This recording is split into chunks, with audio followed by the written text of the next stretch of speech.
बिस्मिल्लाहिर्रहमानिर्रहीम अस्सलाम वालेकुम वरहमतुल्लाहि वबरकातुहू। प्यारे नाज़रीन, कैसे हैं आप सब लोग। उम्मीद करता हूं कि अल्लाह पाक की रहमतों के ज़ेर साया खैर वफ़ियत से होंगे। दोस्तों, सर्दियों की सौगात लेके मैं हाज़िर हूं। ये बहुत ही ज़बरदस्त किस्म की चीज़ है, ताकत का ख़जाना है, बच्चों के लिए भी और बड़ों के लिए भी। ये है पंजीरी, जो पंजाब के अक्सर इलाकों में बनाई जाती है। इसको कैसे बनाते हैं, ये तरीका, इनमें क्या क्या कुछ डलता है, वो तरीका, ये सब कुछ मैं आपको बताता हूँ बहुत तफसील से। यहाँ पे हमने ले लिए हैं पिस्ते, उसके साथ बादाम, उसके साथ अखरोट और इसके साथ किशमिश और नारियल। इसके अलावा मैंने ले लिया है, यहाँ पे फूल मखाने हैं और उसके साथ छुआरे हैं। अच्छा, इनकी जो वज़न है वो मैं आपको बताता हूँ। पहले मैं आपको बता लूँ, यहाँ पे चारों मगज़ ले लिए और उसके साथ ये मैंने भुने हुए चने ले लिए।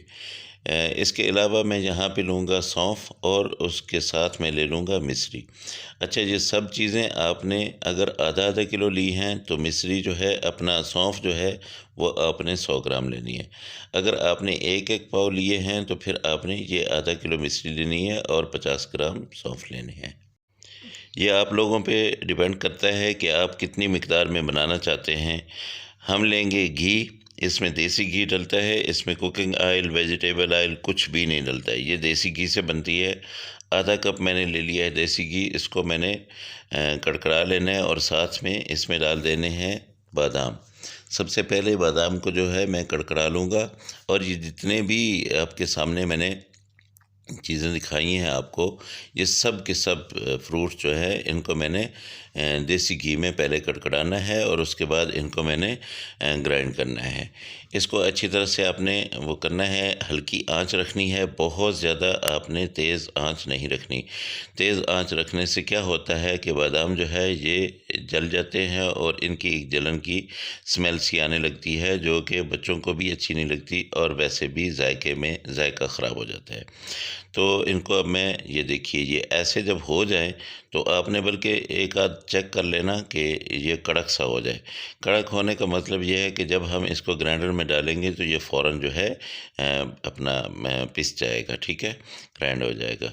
इसको मैं निकालता हूँ और इसको निकालने के बाद ऑयल अगर थोड़ा सा ये कलर चेंज कर गया है तो ये उसके बादामों की कलर की वजह से हुआ है, ठीक है। अब यहाँ पे मैं डाल दूँगा अखरोट।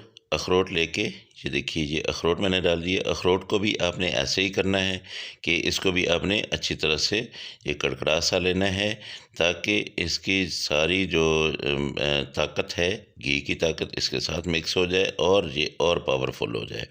तो दोस्तों, मैं आपको बता रहा था कि ये बच्चों के लिए बहुत मुफीद है, बड़ों के लिए मुफीद है और मेरी माएँ बहनें जो घरों में थकी थकी सी रहती हैं उनके लिए ये बहुत मुफीद टॉनिक है और ये जो है उनको सर्दियों में ज़रूर इस्तेमाल करना चाहिए। बच्चे जो दिमागी तौर पे कमज़ोर होते हैं, जो जिस्मानी तौर पे कमज़ोर होते हैं, उनके लिए बहुत ज़्यादा मुफीद है। ये सब की सब ताकत वाली चीज़ें हैं, कोई भी ऐसी चीज़ नहीं है और ये ऑर्गेनिक है, इसमें कोई मिलावट नहीं है, ये मिलावट से पाक है। आप जो है इसको बनाएँ और ज़रूर इस्तेमाल करवाएँ। इससे ये सर्दियों में हमारे बड़े बूढ़े पहले इस्तेमाल किया करते थे, लेकिन अब जो है क्योंकि एक रस्म चल पड़ी है कि अपना हमने वेट लूज़ करना है, हमने ज़्यादा ताकत वाली चीज़ें नहीं खानी है। अच्छा, जहाँ पे मैं फूल मखाने डालता हूँ, फूल मखाने जो है आपने ऐसे ही डाल देने, इसको ज़्यादा घी नहीं लगाना है। इनको आप गरम करेंगे, इसका क्या होता है कि जब अपना इसमें थोड़ा-सा ये जो गर्मी की वजह से अपना हल्की आँच की वजह से आपने इसको ये क्रिस्पी सा हो जाता है ऊपर से, वैसे जो है इसमें नमी सी रहती है, तो वो नमी जो होती है ना वो ख़त्म हो जाती है। अब जब इसको उठा के देखेंगे तो ये ऐसे, ये देखिए, ये क्रिस्पी सा हो गया है। इसको हम निकाल देते हैं। इसको निकालने के बाद अब मैं यहाँ पे थोड़ा सा घी डालता हूँ और घी डालने के बाद मैं डाल देता हूँ पिस्ते। पिस्तों को भी मैंने वैसे ही करना है, लेकिन एक चीज़ का ख़्याल रहे कि अखरोट और बादाम जो मैंने इसमें कड़कड़ाए थे घी में, उनका जो था ना वो टेम्परेचर थोड़ा-सा तेज़ था, हल्का-सा ज़्यादा था फ्लेम। अब बहुत कम आपने रखना है। उसकी वजह ये है कि पिस्ता जो है इसको जब भी आप सेक लगाते हैं तो ये जल्दी काला होने लगता है। बस इसको आपने निकाल लेना है थोड़ी देर के बाद।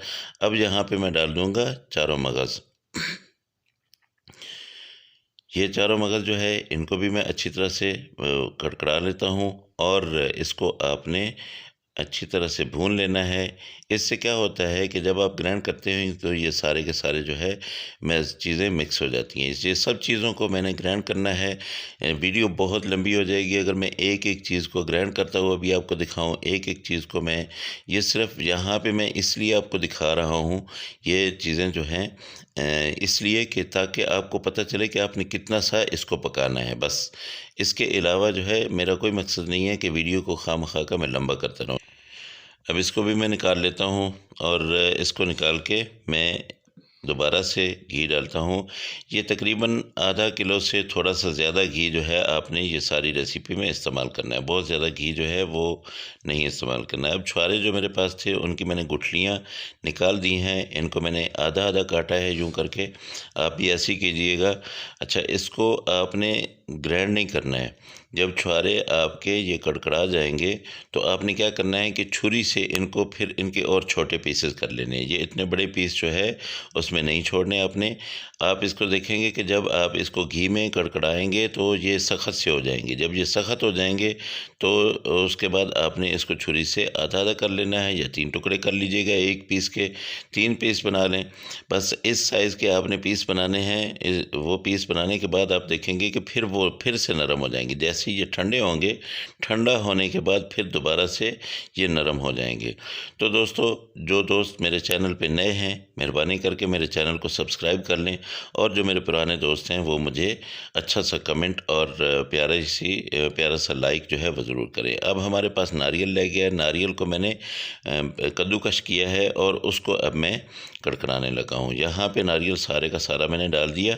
अब इसको अच्छी तरह से आप इसको भी जब डालेंगे ना थोड़ी देर के बाद आप देखेंगे कि ये सॉफ्ट होने लगा है और इसको आप जो है फिर इसमें क्रिस्पीपन सा आ जाएगा, वो देख लीजिएगा। जब वो आ जाए तो बल्कि थोड़ा सा मेरे ख्याल में ये खुशबू भी आने लगी है और उसके साथ जो है ये कलर भी चेंज करने लगा है। बस इसके बाद आपने इसको भी निकाल लेना है। ये भी तैयार हो गया है। ये सारी चीज़ें दोस्तों मैं एक-एक चीज़ आपको इतनी तफसील से ये बता रहा हूँ ताकि आपको पता हो कि आपने क्या करना है। यहाँ पे सूजी मैंने आपको नहीं दिखाई। सूजी तकरीबन आधा किलो आपने लेनी है। मैंने सारी चीज़ें आधा-आधा किलो ली हैं। तो यहाँ पे आधा किलो मैंने सूजी लेनी है। सूजी को अच्छी तरह से आपने घी में पकाना है। बल्कि अगर घी कम हो तो बाद में दोबारा आप डाल लेना। मैंने 1 कप इसमें घी डाला है और इसको मैं भूनूँगा। जब ये भुन जाएगी अगर मैं देखूँगा कि इसको घी की और ज़रूरत है तो फिर मैं और भी डाल लूँगा, क्योंकि सारी जो हमारी रेसिपी है ना उसका दारोमदार इस देसी घी के ऊपर है। तो ये देखिए माशाल्लाह बहुत प्यारी-प्यारी भीनी-भीनी खुशबू आने लग गई है। तो मेरी आपसे रिक्वेस्ट थी कि मेरे चैनल पे जो नए दोस्त आए हैं वो मेरे चैनल को सब्सक्राइब करें और जो मेरे पुराने दोस्त हैं वो मुझे एक अच्छा सा कमेंट और लाइक और अपने दोस्तों के साथ मेरी वीडियो को ज़रूर शेयर करें। यहाँ पे मुझे घी की ज़रूरत पड़ गई है तो ये 1 कप मैं घी का और इसमें डाल देता हूँ। सूजी में आपने घी जो है वो डाल देना है ताकि घी भी पक जाएगा और उसके साथ-साथ जो है हमारी सूजी भी वो ब्राउन हो जाएगी। बल्कि बड़ी खुशबूदार किस्म की ये सूजी बनती जा रही है। इसमें पानी नहीं डालना है बल्कि इसको आपने भून लेना है और क्या करना है वो मैं आपको बताता हूँ। तो बेल आइकॉन को मेरे नए दोस्त जो है वो ज़रूर दबा लेंगे ताकि मेरी हर आने वाली वीडियो जो है आपको मिलती रहे। आपके सामने मैंने कितनी ही वीडियो लगाई हैं, कितनी ही मालूमाती किस्म की वीडियो लगाई हैं और मैं आप लोगों के लिए बहुत मेहनत करता हूँ। ये देखिए ये शाहाना किस्म की जो पंजीरी है इसको अपना बनाने में काफ़ी टाइम लगा है मुझे। काफ़ी टाइम लगा है और आपसे मैं बहुत माज़रत चाहता हूँ क्योंकि मेरा गला थोड़ा ख़राब है, तो इस वजह से मुझे कभी-कभी किसी-किसी टाइम थोड़ा-सा रुकना पड़ता है। लेकिन इंशाअल्लाह आप लोगों का साथ मेरे साथ रहेगा और ये हम पंजीरी जो है अब इसके फ़ाइनल राउंड की तरफ जाते हैं। सबसे पहले मैंने जो चने ग्राइंड किए हैं ये मैंने डाल दिए हैं। बड़ा सा पतीला मैंने लिया है, उसमें मैंने चने डाले हैं। चने आपने ऐसे ही ग्राइंड करना है, बहुत ज़्यादा आटा नहीं बनाना है, बल्कि आपने इसको दरदरा सा करना है। उसके बाद मैंने फूल मखाने डाले। फूल मखानों के बाद मैंने डाल दिया ये नारियल को भी आपने, ये देख लीजिए कद्दूकश किया था, वो आपने डाल दिया। उसके बाद आपने चीनी और मिश्री और सौंफ, ये जो है ये भी मैंने पीस के रख दिए थे, इसको भी ग्राइंडर में डाला था मैंने। और इसके बाद ये जो बाकी सारे मेवाजात थे वो सब के सब ये मैंने अलग से ये इनको भी ग्राइंड किया है। लेकिन आप देख लें कि ये चॉपर में मैंने किया है, आप भी देख लीजिएगा। अगर आपके पास चॉपर ना हो तो आप इसको कूंडी में डाल के तो आप इसको कर सकते हैं, ग्राइंड कर सकते हैं, इसको पीस सकते हैं। लेकिन बहुत ज़्यादा आपने इसको आटा नहीं बनाना है। अब इन सब चीज़ों को मैं करूँगा मिक्स। एक बार आप मिक्स कर लें, उसके बाद बाकी चीज़ें कुछ रह गई हैं वो भी आपने डालनी है। वो जो सूजी है वो हमारी बहुत गर्म है, उसको थोड़ा सा ठंडा मैं करने के लिए मैंने रख दिया है छुहारे।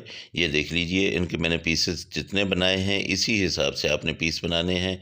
इसके साथ किशमिश जो है इसको मैंने बिल्कुल अपना घी में तला नहीं है, इसको आप घी नहीं लगाएंगे, इसको आपने ऐसे ही डालना है। किशमिश और छुहारे डाल के फिर आप इसको एक बार मिक्स करेंगे तो माशाल्लाह ये काफ़ी सारा जो है ये अपना मवाद बन गया है।